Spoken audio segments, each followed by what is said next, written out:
So, so here we are in this first panel of discussion from this Women Inspirational Series from Wapalita Empowering Equality. Thank you so much for joining us. Today we have an amazing panel of discussion with a wonderful moderator. This is our amazing Rhonda Bowen, who today joined us for introducing this panelist. And let me just tell you a bit about Rhonda, because Rhonda has been with us since the beginning of Guapalitas. This was in 2021. She was part of this G7 group where we designed this profile of leadership competencies. So Rhonda, it's a big pleasure to have you. Rhonda is a very well-experienced lady with so many years working with different nationalities worldwide. She's an international speaker, international coach, and corporate trainer. So Rhonda, welcome. Thank you so much. It's an honor. The stage is yours. Thank you so much. What a wonderful chance to be with all of you today. We're so happy that you could join us for this session. And let me just give a quick introduction into what we're going to be talking about from a website's point of view. This is the website called Embracing Equity. And they say gender equality ensures that everyone has the same access to opportunities in special fields. It treats all genders equally, offering the same chances without bias. However, gender equity focuses on fairness. As a key component of social justice, it recognizes that different genders may face unique challenges. So today we're here to find out more about what our four panelists have to say about this. And so I'm going to introduce each one individually just by her name and give a little and she will then give some little background about her background, what she's doing, where she comes from, but also her ideas between equality and equity for women with us today. So we're starting with Nikki, whose emphasis is on DEI in organizations. So nice to have you with us, Nikki. Please go ahead. Thank you to everybody for the. So my name's Nikki Davies. I'm based in Hong Kong, originally from Scotland, and I'm a coach and consultant. I've been building on a 2-decade career as an entrepreneur and working with corporates. I previously worked with Credit Suisse, Morgan Stanley, and Prudential, where I rose to Global Director of Diversity and Inclusion. I now currently work with a large range of small and medium-sized enterprises as a D&I consultant and as an executive and career coach. In addition to my work there, I also am the chair of a board for an amazing charity called Inspiring Girls Hong Kong, who we role models, and then we also teach them financial literacy. So yeah, I'm delighted to be here, Rhonda. Should I go into the first question? Yes, or are please, we going yes, to do? Go right ahead. Yeah, yes. Sure. Mm-hmm. Yeah, so as I said, I've worked with a large number of organizations. It's across a very wide range of D&I approaches and innovations. So some who are on the fairly early stages of looking at some of their policies, to some which have embedded it in every part of their strategy beyond their HR strategy as well, into marketing, into product design, etc. So I work across a number of industries as well. And there's always this discussion around equality versus equity. That comes up a lot. And these two concepts can actually be in opposition to each other. And there's a very good example where when I worked in the employee health insurance area, it came up where equality versus equity makes a very compelling argument. It makes no sense to all, right? Not everybody needs maternity care. And in the same way that not everyone needs to be tested for prostate cancer. So across all of the employees, we would do these medical checks if there was equality. But equity finds that we address people's own needs in their own context. So yeah, equality is when you take a one-size-fits-all approach and don't account for individual challenges obstacles or even legacy issues that people are facing. So that's why I think that it's important to have this discussion around equality versus equity, and to keep in mind that it's more equity that we advocate for. So why is it important for us to recognise this for women, especially now that we are Women's Month just around day just around the corner, and we're talking about Women's History Month. So again, another example comes up in the health space, especially the health gap between men and women. Medical research has historically been done more with men's health, and predominantly male subjects in research groups. And this has resulted in a huge gap in understanding of women's health, medical treatments, and women suffer as a result. I, for one, have suffered from endometriosis almost my entire life. And yeah, I was told that this was normal to be suffering the way that I did, when some research and some money put into that research would have prevented that. So we really cannot treat men and women equally in a medical case.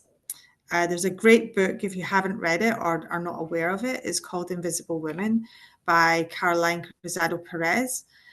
This explores in great detail the difference between having this default male. A good example would be urinals, right? If we put gender neutral with urinals in every toilet, it's really a one size fits all men, not men and women. So I really recommend that you look at this book, have a read at it, and see the key lessons it teaches. And that's where I find the equity and equality discussion from a women's perspective is very important to look at. So yeah, that's my answer. I'd like to hand over to the next lady, Rhonda. Thank you very much. Appreciate all of your insights, and that we've got a nice book recommendation as well. We're now going to move to Isabel, who's going to be looking at the world from her position in academia at the moment. Thank you for joining us, Isabel. Please tell us a little bit about yourself and your ideas with equality and equity. Oh, you're on mute, Isabel. Can you unmute for us, please? Yes. Yes, thank you very much. Yeah. Thank you, Rhonda. Thank you, everyone. For me, it's such an honor to be here. I'm delighted. And yes, so I'm going to talk from this academic perspective because I'm a PhD student at the University of Tübingen in Germany. But I grew up in Spain, in a small village south of Spain. I'm from Córdoba. And yes, but I did here my master in English studies, English literature and culture, and now, as I said, I'm starting my PhD. So I'm really into academia and different fields. Well, and I engage in academia through teaching, publishing, and also mentoring. And I'm involved in feminist concerns through my research and writing, and also through civic engagement, because I collaborate with different associations. And yeah, I want to start with the question. So what does women equity mean for me as an international PhD student? And to answer this question, first I have to give a bit of an overview and put you in some context, that is women equity in academia.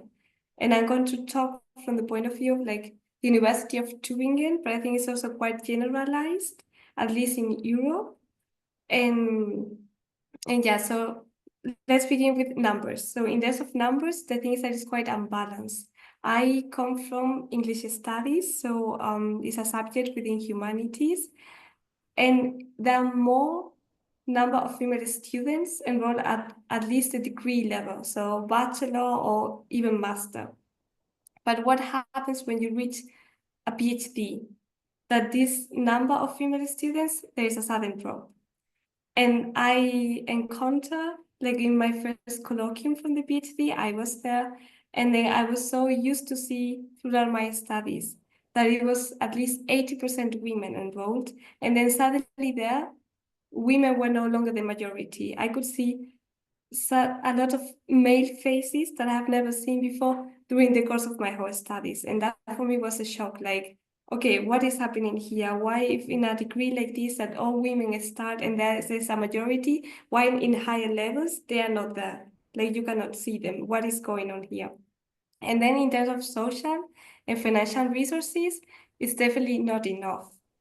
We are dealing in a situation that humanities are normally attached to femininity, women. They are not so important enough. They are not so productive enough. They don't have like this impact that other subjects like scientific related or like in STEM fields, they do have, or they are given this importance. And hence, because they are more valued, they also receive the money, the funding. It's something that is not happening for humanities. And also because we have like social, like women and women scholars, they also have to face situations that are unfair, so to say. Then you are kind of expect, okay, so what do we have out there to support us in this journey as women and also as scholars that they can help us dealing with sexual harassment in academia or like the role of being a mother. And here at the University of Tübingen, they have one mentoring program and also like one department for it's called equity department, but then it's really focused on one single perspective.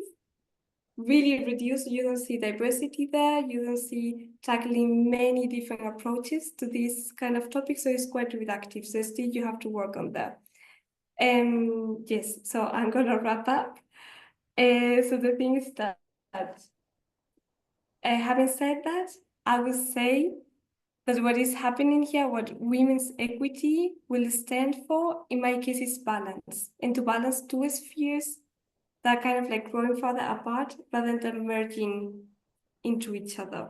That's how I would put it. Wonderful. Thank you so much, Isabel. That was excellent. We're now going to move to Monica, and Monica's coming to us from her viewpoint of sharing stories, which I think is absolutely wonderful. So Monica, would you unmute and tell us about your ideas, where you're from, what you do, and what your ideas on gender equality and equity are? Thank you. Hi, everybody. I'm Monica Brown, and I'm from Johannesburg in South Africa. I'm an architect of transformation, a media maven, and a social impact catalyst. I use the media to tell the stories of women, because I'm not only a survivor of life, I'm a survivor of gender-based violence, and that actually pushed me into this particular field where I am empowering women on a daily basis. And my viewpoint is that in the work that I do, there's so much of imbalances, you know, and equality to me, it is not a buzzword. It's the bedrock of justice for me. It's every woman, regardless of race, background, status, having the same fundamental rights. But equality without equity, in my viewpoint, is a hollow promise. And I know this firsthand because I see it every day. I work with survivors of gender-based violence. We go into a courtroom where the judge is a male person, the perpetrator is a male. And most of the time, the woman's voice, they try to silence her voice. And we really have to fight 10 times harder as activists and as female activists to get the voices of these women heard. So then I decided, no, this is not working for me. I'm going to tell the story. I'm going to tell the story. And then I got into internet radio station. I got an internet radio station, an internet media platform, and I just tell stories. I tell the story and I leave whatever is left to be decided upon for people to decide whether it's fair or not. But coming from South Africa, I don't know whether you know our history. We've got a history in this country of being oppressed as women, being oppressed in many ways. And the work that I do allow me to give women the spaces and to put them in the places where their voices can be heard. It's very small, step towards real transformation, but every woman I help every day is a step in the right direction. And from my viewpoint, I think this conversation should have been held long time ago. And I'm very happy that I was given the opportunity to actually be part of this. Thank you. Thank you so much, Monica. That was wonderful. And our fourth lady today in our group is a person named Nadia, and she's coming to us to sort of extend on what Monica was just saying and looking at the universal narrative. Nadia, the floor is yours. Thank you, Rhonda. I'm so glad to be here with such amazing women and such amazing backgrounds that they have. Well, I will start by saying that I'm a graduate in psychology and I have a master in neuropsychology in the educational field, which I have been applying 20 years in the human resources field, especially in training personnel in enterprises, private and state enterprises. And coaching all these people, you have the possibility to see which are their struggles, especially women's struggles. And usually are repeated one by one another. So my mission also is to try to build bridges between the Western world and Islamic countries, and transform the reality of these women, the quality of life of these people that are living not also in Islamic countries, but also Latin American, because Latin American women are so resilient and so strong. But sometimes I see that they lack the confidence to go for the dreams that they are following. And even though they do it, they always find a way to do it. So I'm also the LATAM head chapter for the Connect SUC, or Global Islamic Chamber Trade and Commerce, which is an organization that is trying to build links between Islamic countries and South American businesses. So I think we are trying to do a very nice work there. Now talking about what does equity mean to me as a Latin, Arab, and Muslim woman, I would say that talking about equity is a broad and complex concept, especially when applied to women's challenges. Yeah, it requires us to go beyond the biological, social, or cultural, economic, or gender differences. Instead, we must go to the origins of the universal history and the narratives that shaped our understanding of the world. Yeah. And this is important, especially talking about Latin America and African countries. For centuries, there was not a concept of universal story, yeah, and at least until Europeans discovered the Americas. From that moment, history was written from a Eurocentric axis and a patriarchal perspective, later reinforced by capitalism and biased scientific discourse, yeah. This discourse determined who had the right to speak and from where and under what conditions, imposing a singular worldview on those subjected to colonial domination. Yeah. Today, the contributions to universal history of 3/4 parts of the world population remain excluded and invisible from the globalized paradigm. Yeah. This includes African indigenous cultures of Americas, some Asians and Muslims, and overall women, who at certain points in history even was debated if she had or possessed a soul. Yeah. So such historical exclusions have created deep-rooted structural barriers to equity, many of which are rarely acknowledged. One of the most critical is language. I've seen this once and again, because it's the tool through which knowledge, science and technology, especially all the STEM subjects, are controlled and monopolized. Approximately 90% of high-impact scientific and technical publications are written in English. This means that those who don't speak English fluently have limited or no access to academic researches or educational resources or latest advancement of science and technology. And this builds a huge gap, yeah? So equity means challenging inherited ethnocultural limitations, such as learned helplessness or the constant need to justify one's right to exist, which happens a lot in Latin American countries. Equity also means recognize the division created by hegemonic thought, which prioritize materialistic, objective, and individualistic worldview, while disregarding the spiritual, subjective, and communal aspects of human life.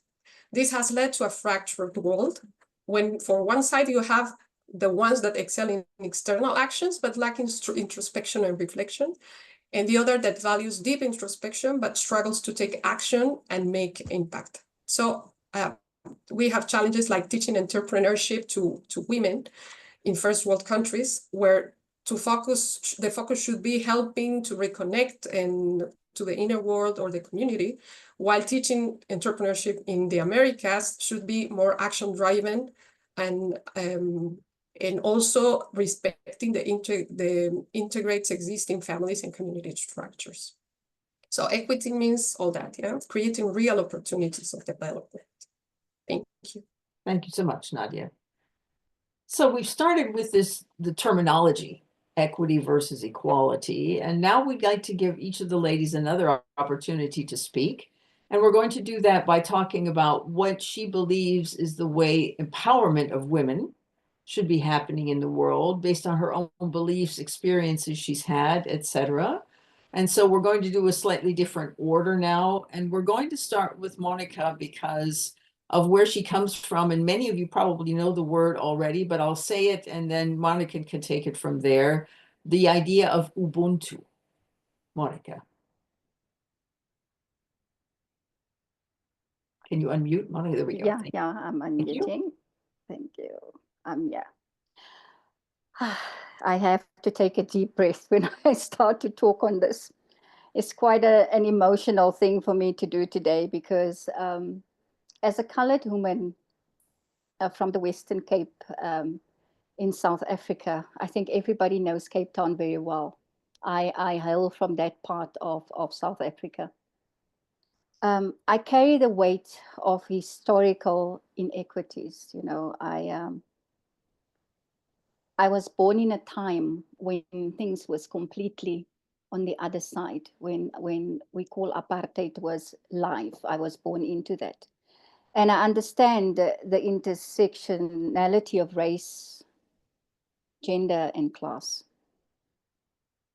I believe in the transformative power of education and dialogue because I've seen them change lives, especially mine. I was given an opportunity to get an education, and I managed to get out of where I was as a woman. And therefore, I empower future generations because I want them to inherit a world free from violence, the violence that I endured. And Ubuntu, as Rhonda said, is I am because we are. And that's my guiding principle. Because women's equality is not only it's not only a woman's issue, it's a societal issue, you know. And my journey from survivor to activist to consultant has shown me that change is possible. I take you back to a time where I left my abusive marriage and I literally lived on the street for a while with my newborn child because I ran away from my family. You know, I couldn't basically stay with my abusive partner.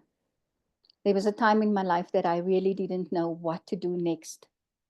And because I had the ability to read and write, and I could go to school and study for something, I could find a job. I just want to say, I will use any global platform to ensure that the world understands the impact of gender-based violence on women in all spaces of life. Because we can talk about women empowerment, but how do we empower women? How do we help them when they are really, really in trouble? Because I have dealt in my time with the most educated people in academia. in very high positions. And I'm so proud of myself, and I say this every day. I'm so close to tears. I'm so proud of myself that every day is a day for me to make change. And when I speak about women empowerment, I can say it with pride that I am changing lives of women daily by sharing information, educating them about their rights in the workplace, in their homes, everywhere where they are. And thank you, ladies. Thank you so much. It was very emotional for me to tell you my story, but today I can tell it with pride. I'm not shy anymore. I'm not shy anymore to tell the world who I am, where I come from. And I just want everybody to know, no matter where you find yourself as a woman today, always reach out, have an ear for somebody else, because you might just be that one person that will show Ubuntu and make a change in their life. Thank you. Thank you, Monica. And we're so proud to be sharing this room and this space with you today. We really appreciate your contribution. Thank you. We're now going back to Nadia because she also has the idea that she started talking about before, but I think she'll continue now about what does it mean to have globocentric thinking. Nadia. Can you unmute for us, please, Nadia?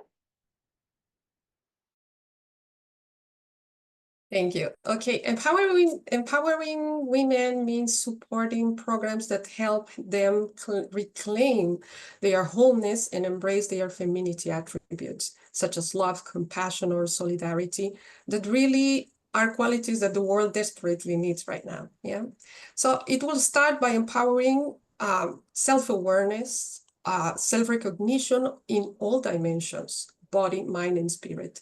It requires breaking from the systematic fragmentation imposed by globalization, where women are often reduced to a body used for market products, or maybe a brain exploited as labor, forced to sacrifice her natural rights or gifts for success in order to achieve success, or maybe just was seen as a spirit expected to endure hardship selflessly without dreaming big or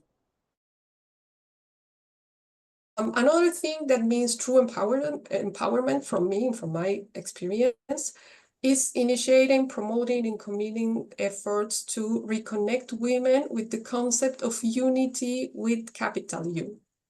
What I call unity with capital U is exactly, it refers to establishing the fundamental connection with transcendental power or wisdom, one that complements the material world, rather than opposing it. Yeah, this is the only solution that could address the root of the current female problems. Everything else, if you can say it, is just palliative to the damage. Yeah, but the root can be solved like this. And a woman in balance, in complete balance, can take meaningful decisions that establish a value system for foster positive, conscious, and impactful society evolution, one that can be passed down to future generations. Yeah. So, and multiple scientific studies have proven this, that a spiritual need or satisfying this spiritual need all gives you physical, mental, and psychological. And last, is essential for women to rediscover leadership based on unity with lowercase, yeah? Far from isolation or conflict with the male and counterpart in this journey, but in connection and collaboration that can lead her to transform the family, the environment, societies, and the planet. They must free themselves of mega industries that profit from feed their insecurities. Yeah. So true feminism and true female power lies in living through service and adding value. Yeah. So that combined with global-centric vision, see, a global-centric thinking, drives lasting changes and becomes unstoppable. As we say in Muslim world, a woman is a blessing for the father when she's small. She's the coolness of the eyes of the husband. And when she's a mother, paradise lies beneath her feet. Thank you. Thank you. That was absolutely wonderful. And you brought up a nice word for what Isabel wanted to share with us on this idea of women's empowerment and where that comes from for her, because her idea was about what is the balance between ourselves and others. So thank you for starting with the balance. Over to you, Isabel. Thank you. So yeah, I would like to start with, okay, so what empowers me? And I think, first of all, is to actively listen to one another, because we have our own voices, and it's something that I believe firmly in, because normally you encounter this phrase, you have to find your voice, you have to find it. No, sorry, I already have it. I just want you to listen to it, to really take it into consideration. That we have to face as women. I remember when I was teaching a course on female solidarity in literature, and all of the students were female. Not a single male student was there. And this is something that is happening a lot in gender courses, because men, or like male students, they don't feel the need to listen to what is going on, to what is happening, to what is affecting half of the population. And this is definitely an issue. So for me, is listen to one another. Second, it comes the nurturing social circles.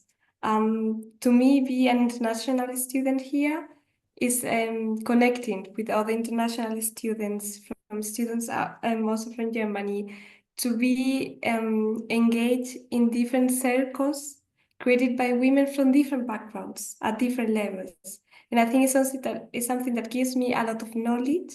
And in this knowledge lies power.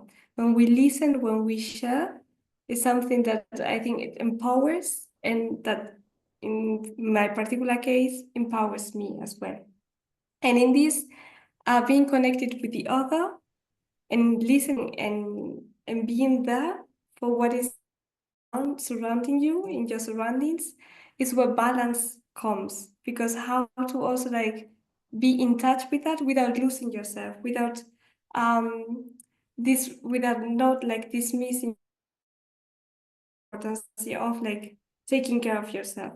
And in this balance of like being aware of who you are and being aware of your own path, and also being aware of the other and of the others, is when you find your empowerment. And for me, is where I find my empowerment, in that balance. Thank you. Thank you, Isabel. And you made a great connection now to Nikki, who one of her points that she wanted to bring up for this today is on self-analysis. So Nikki, please. Yeah, it's great to see how this is all woven together. Well done, Rhonda, for getting the alignment right. And so yeah, empowerment for me really does start with yourself and understanding your own strengths, your own values. I like to do a little SWOT analysis for myself, you know, my strengths, my weaknesses, any opportunities, and any threats that I can see coming up for my own empowerment. That I find that exercise really helps me as well. So looking at myself as an entity rather than just as an individual. And you know, with that insight, I really can start to find sort of my own self-reliance, my insight, or the support that I need from other people. So what do I need to learn? What education do I need to engage in? And that helps me to also get clarity on my position of privilege. And thank you for being so vulnerable, because it really does help me to check in on the privilege that I do have, and how I can use that privilege to empower other people. And one of the examples that I do and put that into action every single day is my work with my charity, the Inspiring Girls Hong Kong charity, where we really do look for these role models to help empower and uplift children, young children and teenagers out of that cycle of poverty into jobs or careers, or not believing in themselves enough, that is going to perpetuate that cycle. And then another activity that I like to get involved in is a remarkable program. I don't know if you've heard of that, but I'm Remarkable is a fabulous 90-minute session where you can learn what it is that makes you remarkable and find the strength to self-promote and talk about your own achievements, which unfortunately a lot of people are not really able to do. And just by talking about what you've achieved and looking at your past, bringing that to the fore, that's a type of empowerment. You really do get self-empowered just by celebrating what you've achieved. Thank you, Rhonda. Thank you so much. So we've all had lots of chances to speak, and we've been very fortunate to have the time today to share with you. But now the most important thing is finding out what's happening with you. So do you have either questions directly for any of the ladies in the room? Do you see something that you're working on where you're looking at the difference between equality and equity? What's happening with your empowerment? Are you going through something that maybe we could support you in if you bring it up now so that we can say something to you and help you with that? If that is the case, in the chat, if you would prefer to do that, or speak, and we will give you the opportunity to ask a question or make a comment on what you've heard so far today.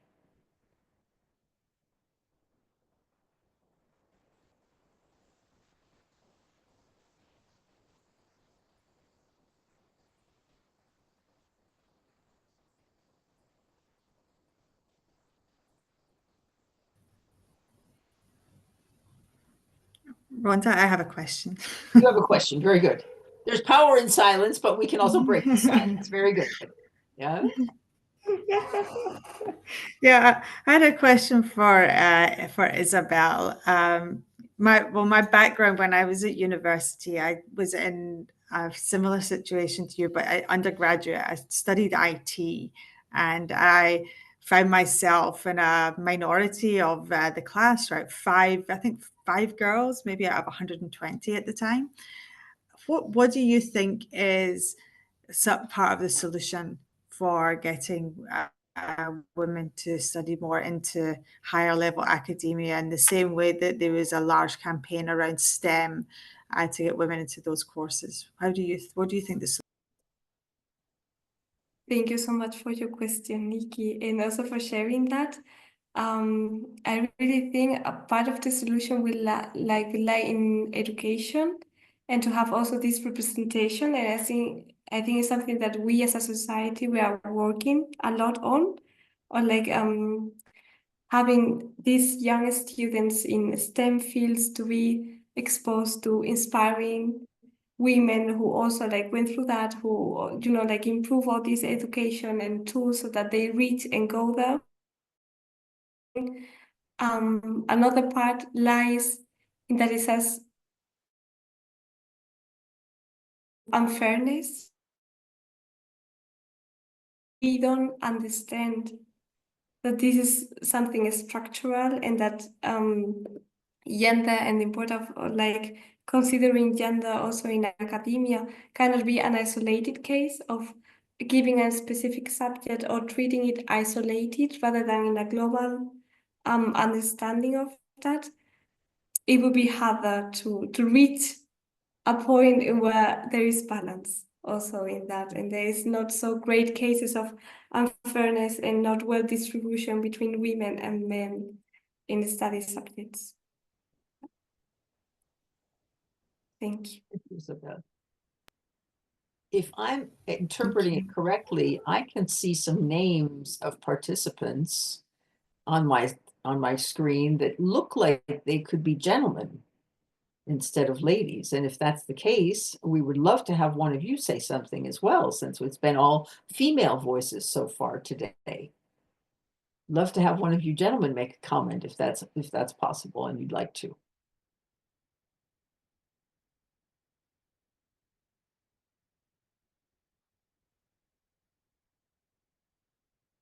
We'll give you a moment to type if you prefer to type. There we go. Okay. Veronique has said, I use well-being training to address issues of equality in South Africa. Monica, are you familiar with well-being training in South Africa? It's in the chat. Can you see that?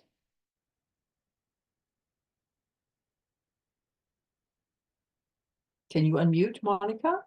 There you go. Yeah, I'm unmuting here. Yeah, well-being training is actually a very important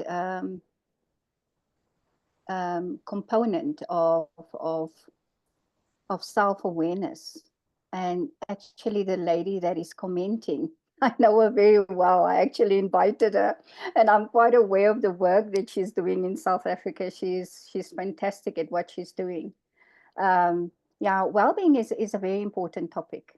And I am really somebody that is up for it. I always speak about the importance of taking care of yourself, taking care of, because remember, you cannot give something that you don't have.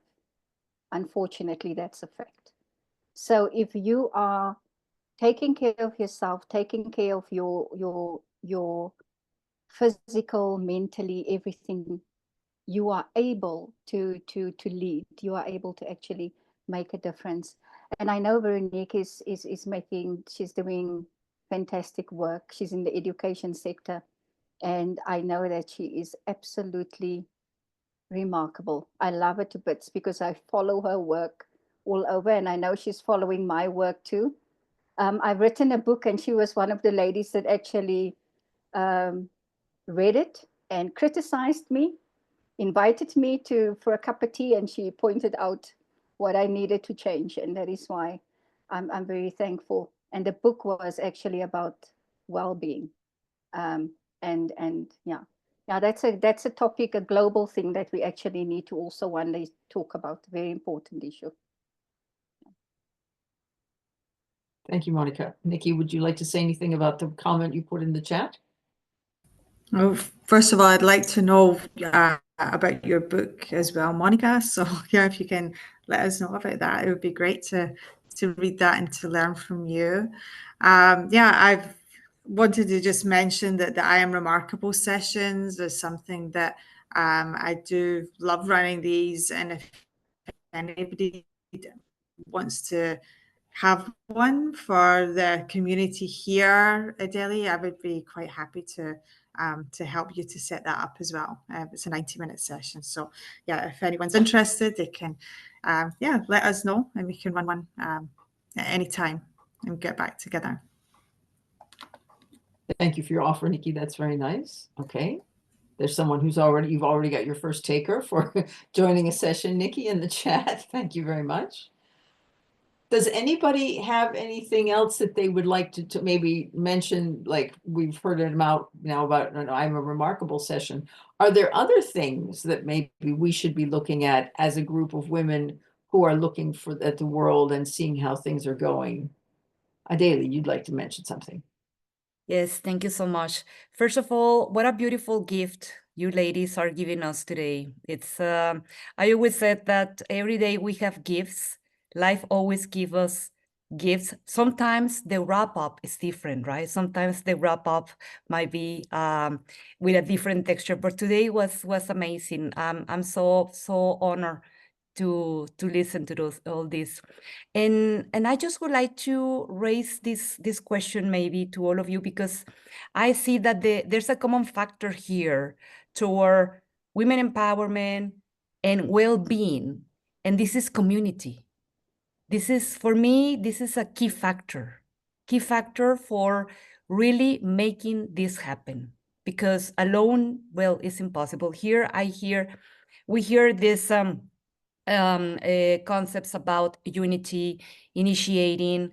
This is social awareness, connecting with others in order to find this balance, in order to become these remarkable people, in order to be the I am, because we are. So the community plays a role, in my opinion. Well, I don't know if there's anything else that maybe we can add in that regard. Thank you, Adele. I would add that the part that comes from community and from each of us looking to see what is good for us, meaning our well-being, but also what we're able to contribute, is what we're doing here today. And we're so happy that those of you who are in the audience are working on this with us. And that's co-creating. if we want new things, we have to come together to do those new things. And that's what we've decided to do here today as a group of ladies.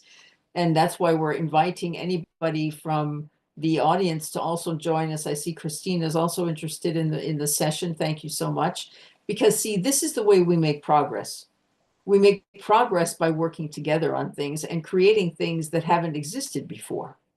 So this discussion today with all of these wonderful women, plus all of the nice people who've been helping us in the chat, we've co-created something that has never existed before. And that's what we're here for. And if we want things to get better for ourselves and for the rest of the world, this is exactly the kind of exercise we should be doing. And we really appreciate all of you who've contributed today. And I'm just reading in the chat that Sia is joining us as a man, and he has written something in the chat, which we can all read. Sia, would you also like to say something before I turn over the floor to Nadia? Maybe you just wanted to write first. We'll give Nadia a chance to speak, and we can all see if we have any questions for Sia. Oh, he's coming on. Very good. Sia, would you like to say something about what you've written in the chat?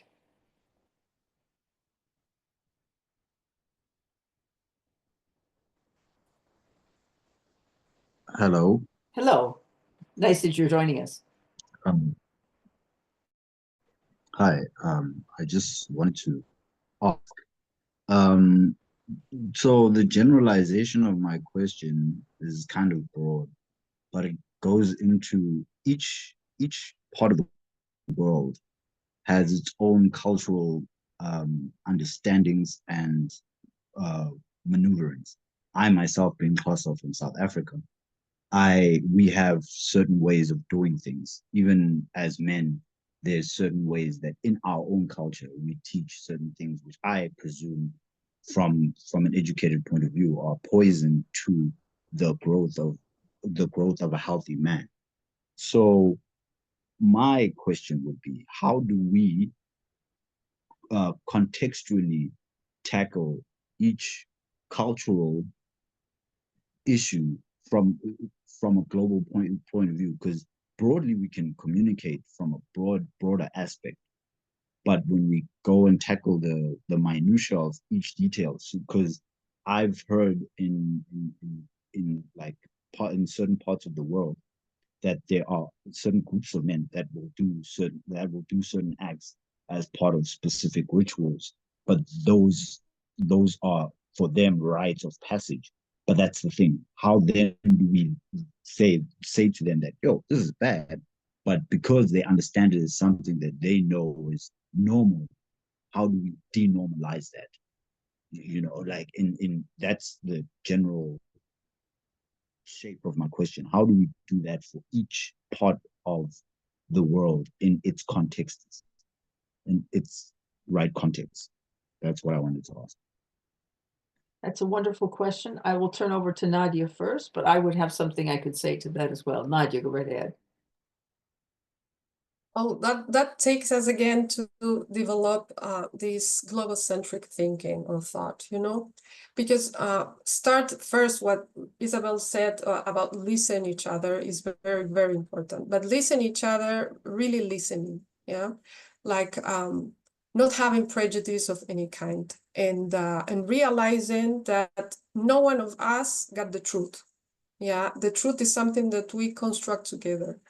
And this is the only way that we can do it. And about how we can make this global and not addressing the problems of each community, it's like first we have to have a common language in which we can speak, yeah? So, and the only way to do that is forgetting the things that separates us and focus on the things that unite us, that are more. I'm sure that the things that unite us are more than the ones that separates us. So stop thinking about specific ethnic groups.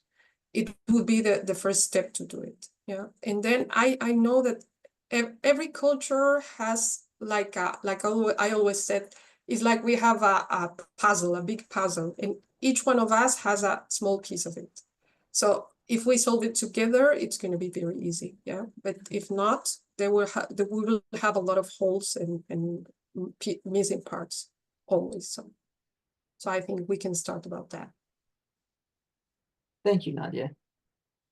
I'd like to just put in something that has come from my experience with a colleague from Somalia who lives here in Germany and has won the highest award from the German government for civilians here for her work in feminine genital mutilation.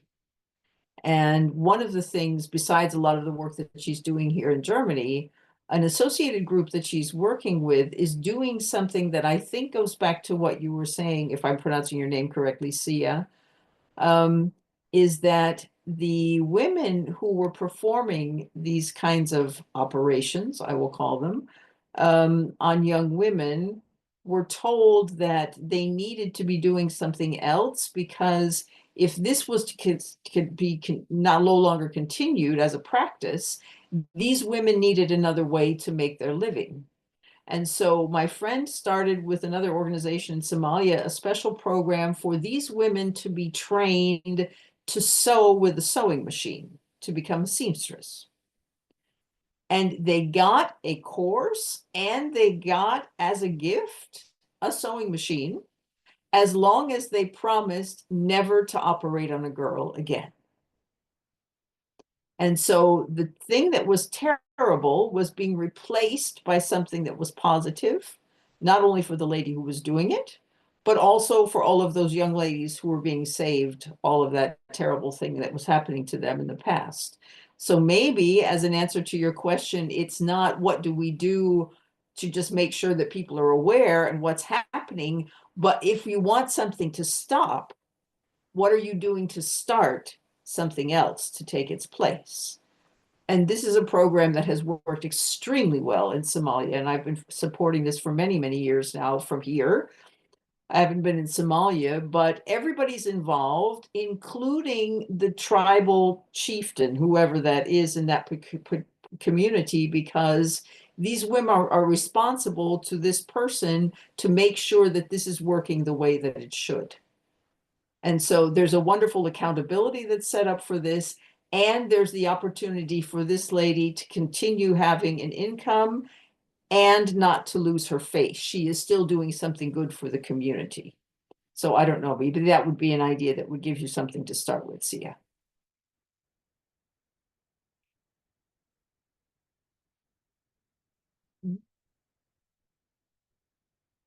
And you've seen in the chat, we've also, Veronica has said, father a nation. Wonderful. Nikki, were you going to say something? Sorry. Oh, Sia was going to say something. Go ahead, Sia. I was going to say Sorry, something. I just wanted to end. Thank you for the responses. I really found them very insightful. I like the way that you said, if you want to stop something, you need to find something to start doing to replace what you're stopping. So I really appreciate that. And I like how Nikki said, from a global centric point of view, we need to start identifying and speaking a common language that we can first establish, and then from there move with a continued communication that allows us to systematically attend each issue. I really appreciate that, and thank you for the resource.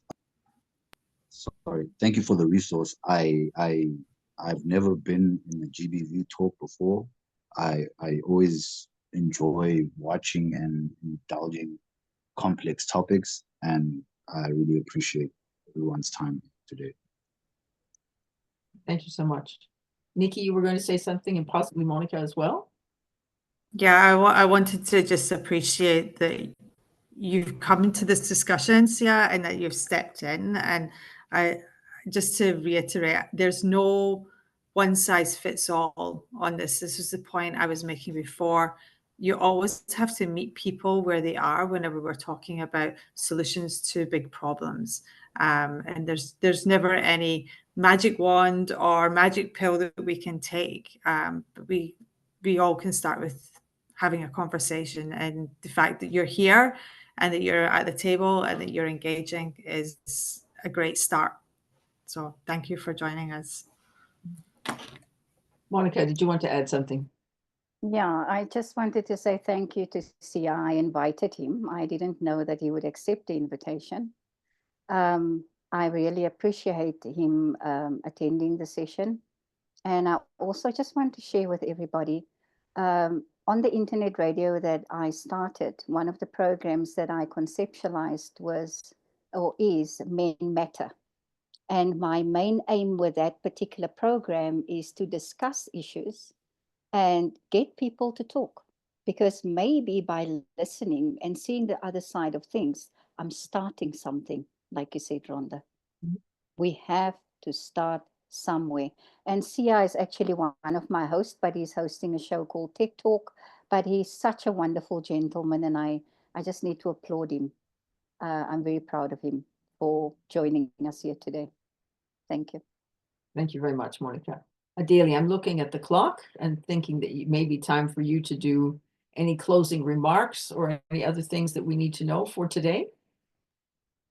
Thank you so much, Rhonda. First of all, well, this has been amazing. I think that everybody has enjoyed these testimonials and these stories. I think that we have to program a webinar for each of you to really cover the whole story of whatever you want to share and all the topics that have been brought to the table today. This has been remarkable. I just would like to invite to everyone today to continue taking a look on our agenda in March. We have a set of webinars, podcasts, and panels of discussion for the rest of the weeks. So this is going to be very, very amazing to share with you. All this is free. We like to raise the social awareness. This is our objective. This is our mission. Our mission, as Rhonda used this important word, co-creating. Co-creating. This is fantastic. This is an amazing word, an amazing verb. Co-creating always brings you new windows, new opportunities. And when you will invite someone to keep building, the expectations are more.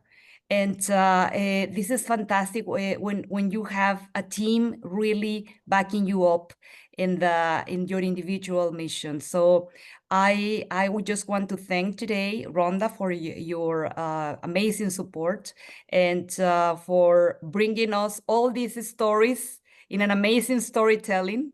That was fantastic just to see how you were connecting all these fantastic stories and fantastic testimonies for all the audience.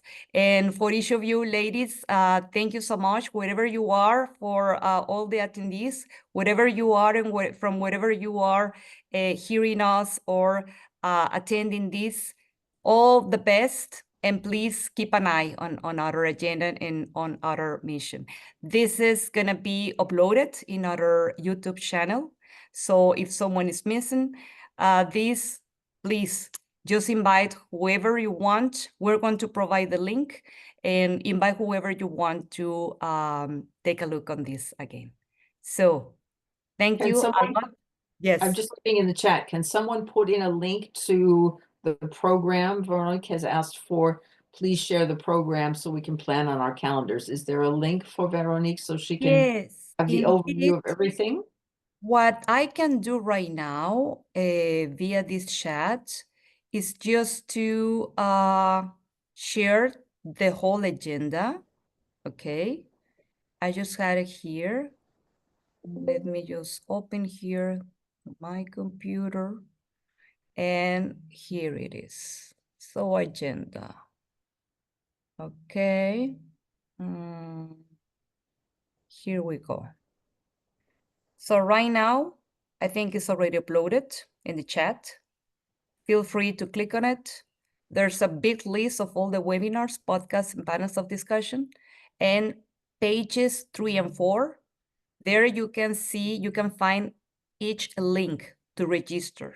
So please register first, then you're going to receive the access link for each of the webinars. Yeah, thank you, Rhonda. Okay. So anything else, ladies, that you want to share? Nadia? Yeah, one last thing. I was thinking about the question that Sia made. When we have small problems in our cultures, the only way to tackle them is to solve together bigger problems. So focus on bigger problems to solve. And I think this could be a purpose-driven mission for all of us. Thank you. Totally. Okay, and here from Christina, Christina says, thank you so much to all these amazing and inspiring women. Thanks, Adeli, for making this possible. Thank you, Christina, for being here. And for all the rest, thank you for joining us today. So, Ideally, the link isn't showing up for Veronique. Can you check on that again, please? the In link, the chat? She said she can't see the link in the chat. Can you check again, make sure? there was a document. It's a document, the one that was already uploaded. Can you see it? Can anyone confirm me if the document was already uploaded? Yeah. Okay, it's a But document. Christina also says she can't see any document or link. I cannot see any doc or link. Oh, okay, so there's something that's not working. I don't know Oh, what that all right. I made a mistake. Sorry. I made a mistake here. I should have just clicked everyone. Okay. So here we go again. Thank you for letting us know, Christina. So here it is again, the agenda. Okay. So now everything should be uploaded. Please give me a sign if that's the case.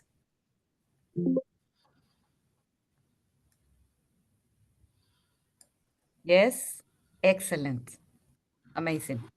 All right. So anything else, ladies? All right.